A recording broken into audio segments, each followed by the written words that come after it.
Magandang araw mga kaibigan. Mayroon na naman tayong kwentong natutunan. Dito po gaya-gaya, original po to. Panoorin nyo at pakinggan. Sa malayong lugar, sa mataas na bundok, ay may palasyong nanirahan ang hari at mag-asawang prinsesa at prinsipe.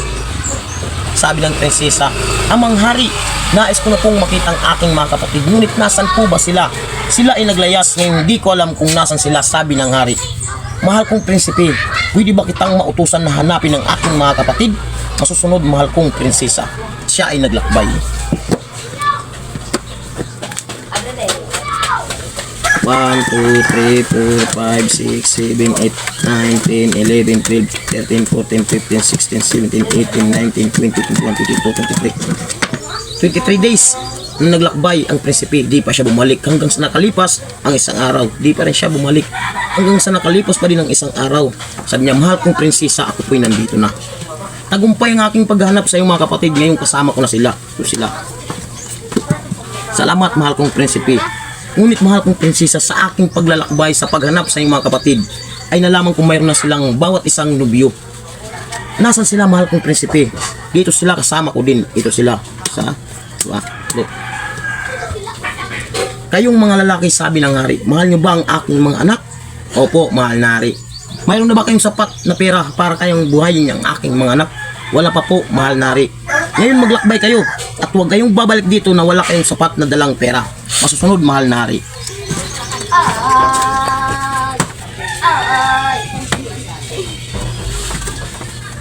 One, 2, 3, 4, 5, 6, 7, 8, 9, 10, 11, 12, 13, 14, 15, 16, 17, 18, 19, 20, 21.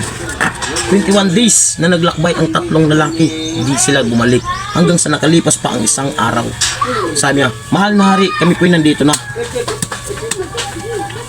Ngayon sa iyong paglalakbay, mayroon na ba kayong sapat na dalang pera? Sa aking pong paghanap ng pera ko po'y nakaipon ng 30,000. Ikaw, sa akin din pong paghanap, ako din po'y nakaipon ng 30,000. At ikaw naman, ganun din po, ang aking naipon ay 30,000. Sa tagal niyong paghanap, yun lang bang dala niyong pera? Mayroon pa po. Ilan ang dala mo pang pera?" 20,000 din po." "Ikaw naman?" 20,000 din po." "At ikaw naman, ganun din po, 20,000. Ngayon maglakbay kayong tatlo. Maghanap kayo ng alahas para sa kasal ng inyong mga asawa. Masusunod, mahal na hari." Sila ay naglakbay. 1, 2, 3, 4, 5, 6, 7, 8, 9, 10, 11, 12, 13. 13 days na naglakbay at naghanap ang tatlong lalaki. Sabi nila, "Mahal na hari, kami po'y nandito na. Ngayon po, dala na namin po ang alahas para sa kasal ng aming mga asawa." At sa aming tatlong paghanap, kami po'y nag-ambag-ambag. Nabilhan din po kayo ng alahas, mahal na hari. Salamat sa inyo. Ngayon isa na lang kailangan natin.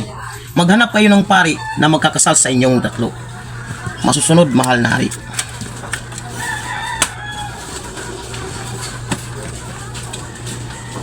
One, 2, 3, 4, 5, 6, 7, 8, 9, 10, 11, 12, 13.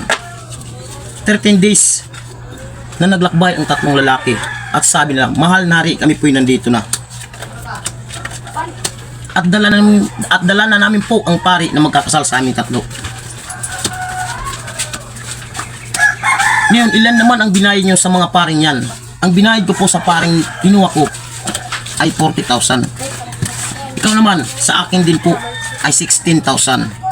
At sa iyo at sa akin din po ay 10,000. At dyan nagtatapos ang kwentong nawawalang tatlong reyna. Salamat sa inyong panonood. Thank you.